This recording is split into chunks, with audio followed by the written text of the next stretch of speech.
खुलुमबाय लोगोफोर, नोंथांमोनखौ डियार ब्रह्म चेनेलाव आरो फिन खेबसेबाव बयखौबो बरायनाय जाबाय। आं दिनै नोंथांमोननि सिगाङाव आरोबाव माखासे खौरां लानानै फैबावलायबाय। आसा खालामो नोंथांमोनहा खौरांखौ नायनानै मोजां मोनगोन। दिनैनि गिबि खौराङावनो दङ मिशन बसुन्धरा 3.0। गिबि मन्थ्रिया थागिबि हारिफोरनि थाखाय मोनथाम जोलैनि खुंथायखौ रेहाय होनो फोसावदों। थागिबि हारिफोरनि मोनथायखौ लाखिनो थाखाय आसाम चिफ मिनिस्टार हिमन्त बिश्व शर्माया 26 अक्टबराव बुंदों दि रायजो सरकारनि मिशन बसुन्धरा 3.0 हाबाफारिनि सिङाव मोनथाम जोलैनि खुंथायखौ रेहाय होनाय जागोन। बे थिरांथाया फारियाव सोजानाय हारि एस.सि, शिड्युल ट्राइब एस.टि, आदिबासि, साहा हारिसा आरो गरखाफोरजों लोगोसे गासै आसामाव गुबुन गुबुन हारिफोरनि थाखाय मिजिंथिथाव खौरां लाबोदों। बिथाङा बुंदोंमोन दि सोरखारा आसामाव भुमिपुत्र एबा थागिबि थागिरिफोरनि मोनथायखौ रैखाथि होनो थाखाय नांथाबनाय। बे हाबाफारिखौ हा बिगोमा बिखान्थिखौ गोरलै खालामनानै आरो सम्पदफोरनि थार मोनहैनायखौ रोखा खालामना थागिबि हारिफोरखौ गोहो होनो थाखाय डिजाइन खालामनाय जादों। मोनथाम जोलैनि नेम, जायनि थाखाय सिगाङाव 3 जोलैनि डकुमेन्टेसननि गेजेरजों हानि मोनथायखौ गायसननायनि गोनांथि जायोमोन, गोबां नखरफोरनि थाखाय मोनसे हेंथा जानानै दं। बे गोनांथिखौ फोजोबस्रांनानै आसाम सोरखारा हानि बिगोमा रैखाथिखौ बांहोनो थांखि लादों, जायजों रांखान्थियारि दिदोमथि आरो समाजारि समानथिखौ बांहोनाय जादों। मिशन बसुन्धरा 3.0 नि सिङाव एस.सि, एस.टि, साहा हारिसा आरो गरखाफोरनि थाखाय हानि मोनथायनि थाखाय 3 जोलैनि फोलेरनि गोनांथिखौ रेहाय होनाय जागोन, मानोना बिसोरो हानि फिसाज्लाफोर महरै गनायथि होजानाय। गिबि मन्थ्रिया नोगोराव थाग्राफोरनि थाखाय प्रिमियामनि हारखौ ओनसोलारि बेसेननि 3% सिम बाङाइ खालामनो फोसावदोंमोन, जाय मोनसे मख'जाथाव राङारि रेहायखौ दिन्थियो। नैथि खौराङाव दङ आसामआ पिएम किसान स्किमआव 100% कभारेज मोननो हादों, हिमन्त बिश्व शर्माया बुंदों। मोनसे मख'जाथाव जाफुंसारनायाव आसाम चिफ मिनिस्टार हिमन्त बिश्व शर्माया मैया फोसावदोंमोन दि पिएम किसान सम्मान निधि बिथांखिया गोबां जिल्लाफोराव संतृप्ति थाखोआव सौहैबाय, जाय मोनबा जिल्लाफोर माजुलि, लखिमपुर, शिबसागर, चराइदेव आरो गलाघाटआव 100% नि बांसिन। माजुलिया 163% कभारेजजों सिगांसिन, बेनि उनाव लखिमपुरा 122%, शिबसागरा 108%, चराइदेवआ 107% आरो गलाघाटआव 101%। बे माइल खुन्थियाया गासै आसामाव 17.5 लाख आबादारिफोरनो मुलाम्फा होयो।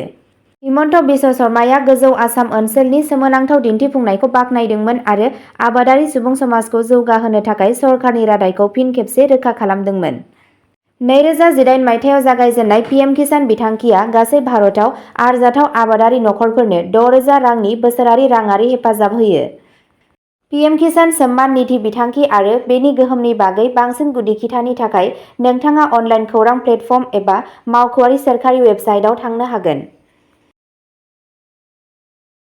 थामथि खौराङाव दङ खोला लेबनानाव खौरांगिरि बादायाव इजराइलनि अख्रां गाग्लोबनायाव 3 सुबुंनि जिउ खहा। खोला लेबनाननि हाजबायाव शुक्रबाराव दुखुनांथाव जाथाय जादोंमोन जेब्ला इजराइलनि अख्रां गाग्लोबनाया खौरांगिरिफोरनि मोनसे हानजाखौ नोजोर होदोंमोन, जेराव 3 सुबुंनि जिउ खहा जादों आरो गोबां सुबुंफोरा जोखोम जादों होनना खौरांआव मिथिनो मोननाय जादों। बोलि जानांनायफोरा हिजबुल्लाहजों गनायथि होजानाय टिभि स्टेशनफोर अल मायादिन आरो अल मनारनि थाखाय खामानि मावोमोन।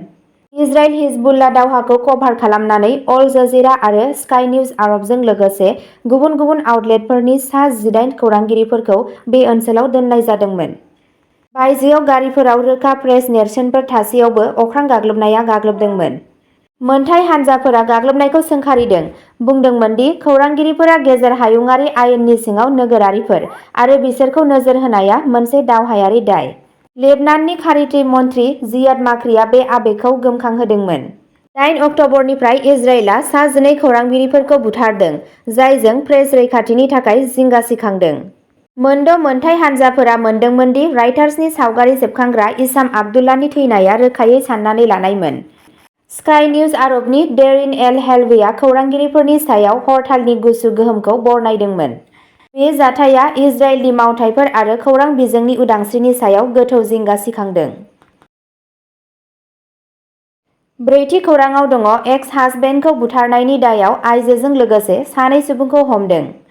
आसामनि धेमाजि जिल्लानि जनायाव गावनि सिगांनि फिसायखौ बुथारनायनि दायाव सासे आइजोजों लोगोसे गुबुन सानै सुबुंखौ खादों।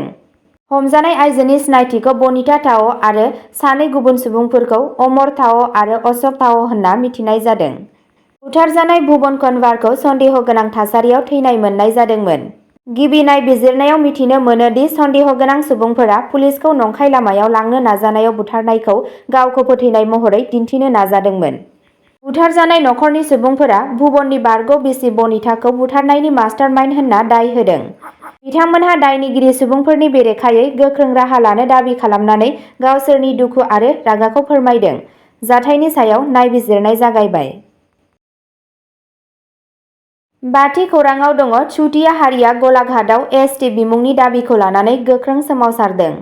दुलाराय गलाघाट जिल्ला चुटिया फरायसा आफादा दुलाराय आसाम चुटिया फरायसा आफाद (ASCSA) नि खावलायनाय बायदियै मंगलबाराव गलाघाटआव चुटिया हारिनो एसटि बिमुं होनाय आरो चुटिया राजफोलेरनि जारिमिनारि गोसोखां खाम्फाफोरखौ संरैखाथि होनांगौनि दाबिजों गोख्रों सोमावसारनाय दिन्थिफुङो। बे रेलियाव बाहागो लानानै गोबां फरायसा आरो सरासनस्रा सुबुंफोरजों लोगोसे दुलाराय आसाम चुटिया फरायसा गौथुमनि मिरु आफादगिरि महेन बराया बुङो दि फरायसा आफादा हारिनि थाखाय एसटि बिमुं होनायनि बिथिङाव माव एबा मर'नि खान्थिखौ आजावगोन।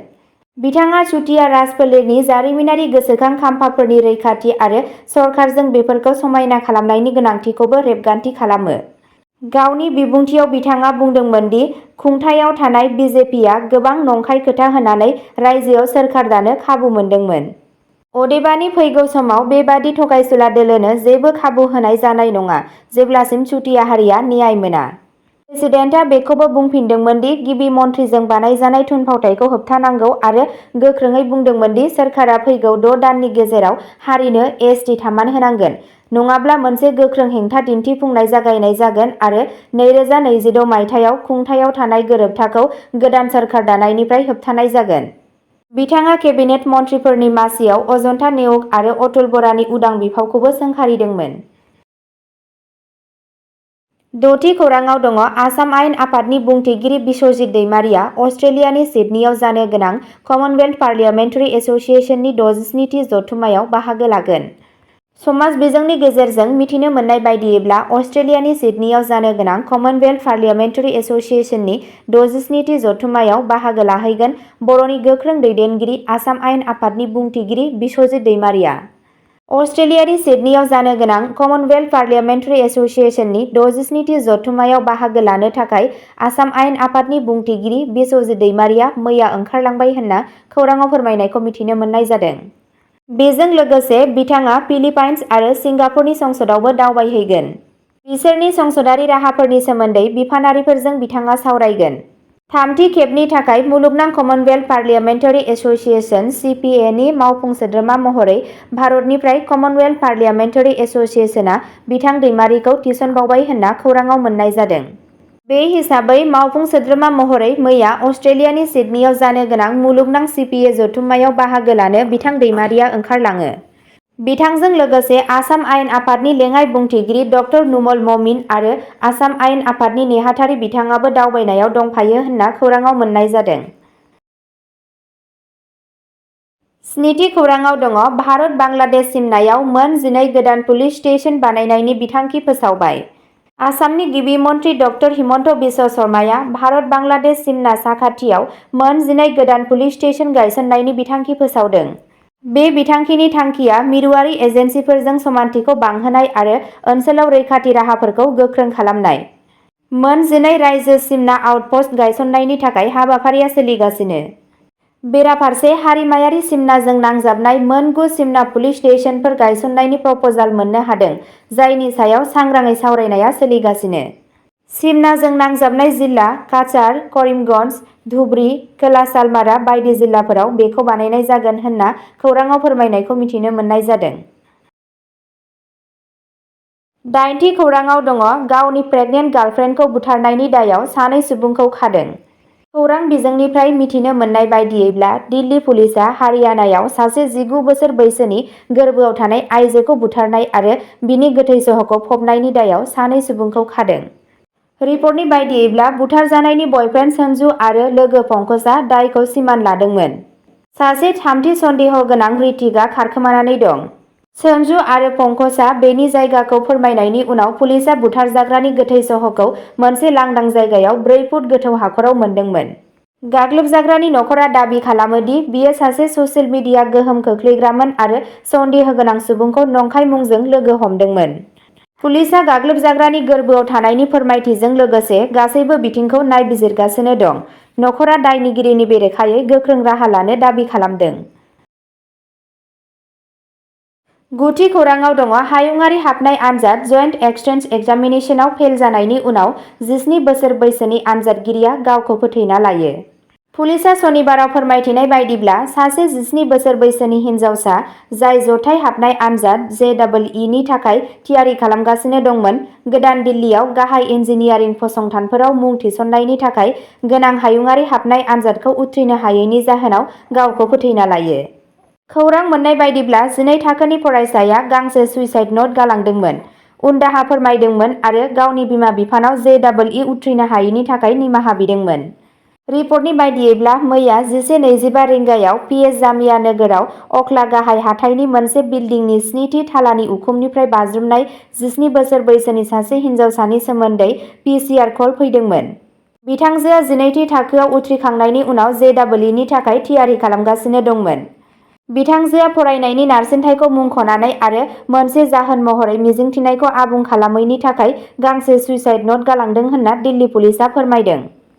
बे जाथाया भारतारि बिरोंदामिन फसंथान IIT दिल्लीनि सासे नैथि बोसोरनि मास्टार फरायसाया मंगलबारनि हर गेजेराव गावखौ फोथैना लानायनि सानथाम उनावनो जादोंमोन।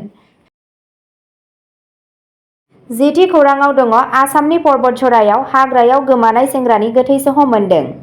34 बोसोर बैसोनि आब्दुल मतिन फकीरनि गोथै सह'खौ सानबानिफ्राय गोमानायनि उनाव सनिबार 26 अक्ट'बराव बोखांनाय जादों होनना खौराङाव मोन्नाय जादों। बिथांनि गोथै सह'खौ रैखाथि होजानाय हाग्रा ओनसोलनि सिङाव थानाय सुपारी घाटनि गुदु हाग्रायाव फासि नांनानै थानाय मोन्नाय जादों।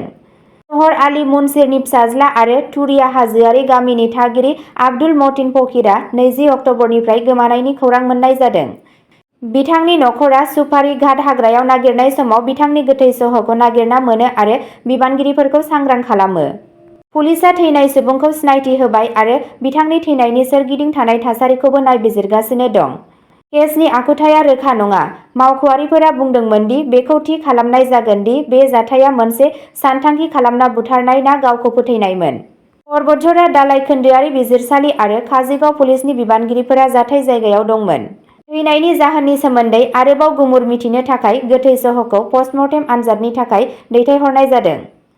पुलिसआ बे दुखुनांथाव जाथायजों सोमोन्दो थानाय गासैबो जाथावना बिथिंफोराव नोजोर होनानै मोनसे आबुं नायबिजिरगासिनो दं।